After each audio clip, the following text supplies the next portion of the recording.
Would you call somebody faithful if they were faithful 1% of the time? Let's talk about that on today's 10-Minute Talk.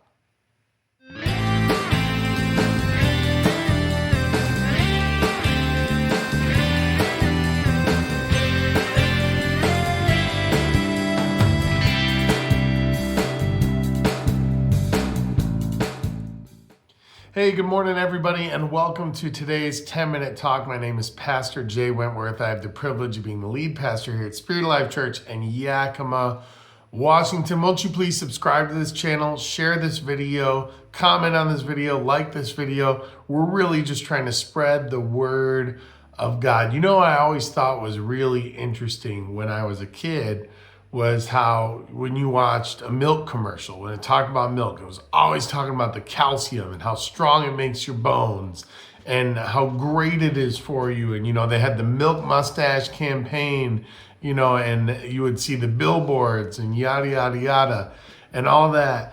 And then I really remember when I was an adult, I actually took the time to read the milk label.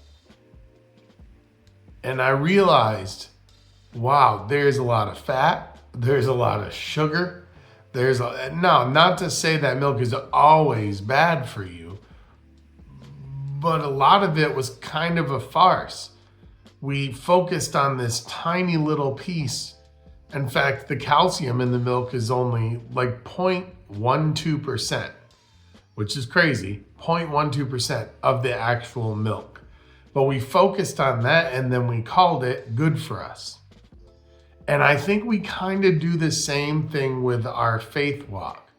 We are 1% faithful and we say we follow Christ. Now, I don't know about you, but if somebody followed me 1% of the time, I probably wouldn't call them a follower of me. If they followed 1% of what I did, I would probably barely even call them a friend. I might not even know they're there. And yet we ascribe ourselves to say we are Christian, to identify our entire lives in this man named Jesus. And yet some of us are like the calcium in milk. We're like 0.12% into Jesus. In fact, most of our life is clouded by things that are man-made, things that are man-produced. We follow man way more than we follow Jesus. And yet we say that, Jesus is good for us and Jesus is what we want and Jesus is what we need, but we surround ourselves with what I would call the fat and sugar of life. Well, in Matthew 16:24, Jesus kind of gives us a blueprint of if someone were to follow him, what they need to do. And it says this, then Jesus told his disciples, if anyone would come after me, let him deny himself and take up his cross and follow me. So, starting first off, the first thing he says, if anyone would come after me, meaning if you're going to choose to follow him, if you want to say you are a follower of Christ, you want to walk in his footsteps, you can't just do it 1% of the time, because then right after that, he says, let him deny himself. And what that says to me, friends, is that we need to go all in for Jesus. We need to deny our manly desires, our things that are earthly, and we need to follow him 100%.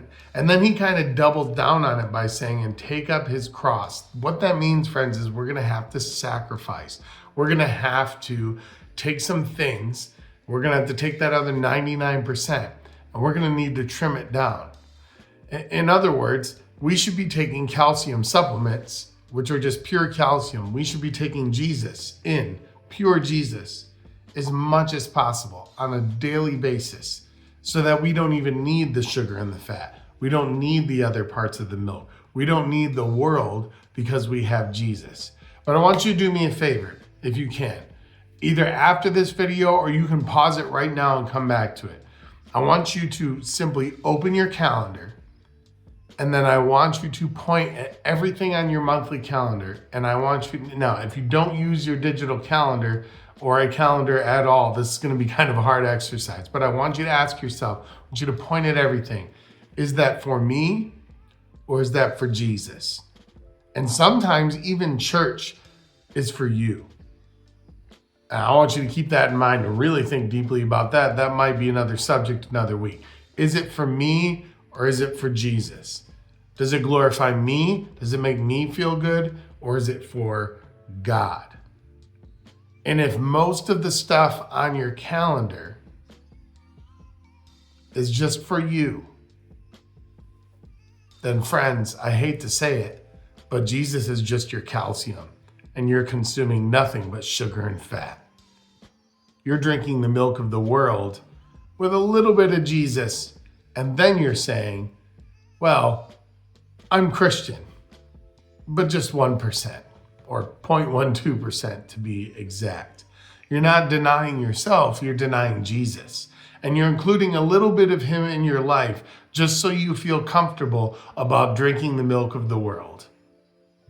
And guess what? You're advertising it as if that's the reason you're drinking that milk. In other words, you're using Jesus to allow yourself to stay in the world. And rather than denying yourself, you're denying him. You're not taking up your cross. You're not sacrificing for him. And I know this sounds kind of harsh, and I apologize for that, but it is what it is. And I'm talking to myself just as much as I'm talking to anybody else. And then it says, follow me. Take up your cross, make your sacrifices, and follow me, which is interesting because it says, if anyone would come after me, that would imply that you are already trying to follow him. But he's saying that you're not, because first you have to deny yourself, and then you have to engage in sacrifice, meaning those other things on your calendar that you're pointing at, you're either going to need to alter them so they are for Jesus, figure out a way that Jesus can be the biggest part of those things, or you're going to have to cancel them. And you're going to have to change your life so that everything is aimed towards Jesus. Because what good is it to take in Jesus if the world comes along with him? You're not making that sacrifice. So the interesting part about this is what happens actually right before verse 24 and verses 21 through 23, because I want you to pay attention to verse 24. What's the first word? Then. Meaning something before that happened to precipitate that statement. And so we're going to really quick read Matthew 16, 21 through 23, and it says this. From that time, Jesus began to show his disciples that he must go to Jerusalem and suffer many things from the elders and chief priests and scribes, and be killed, and on the third day be raised. And Peter took him aside and began to rebuke him, saying, Far be it from you, Lord. This shall never happen to you. But he turned and said to Peter, Get behind me, Satan. You are a hindrance to me, for you are not setting your mind on the things of God, but on the things of man. And there, friends, is the problem. We are not setting our minds on the things of God, but on the things of man. We are telling Jesus, hey, Jesus, you shouldn't be doing that. That's too hard. You shouldn't be doing that. That goes against the grain. You shouldn't be doing that. That's going to cause you suffering. And so we tell ourselves the same thing. Hey, Jay.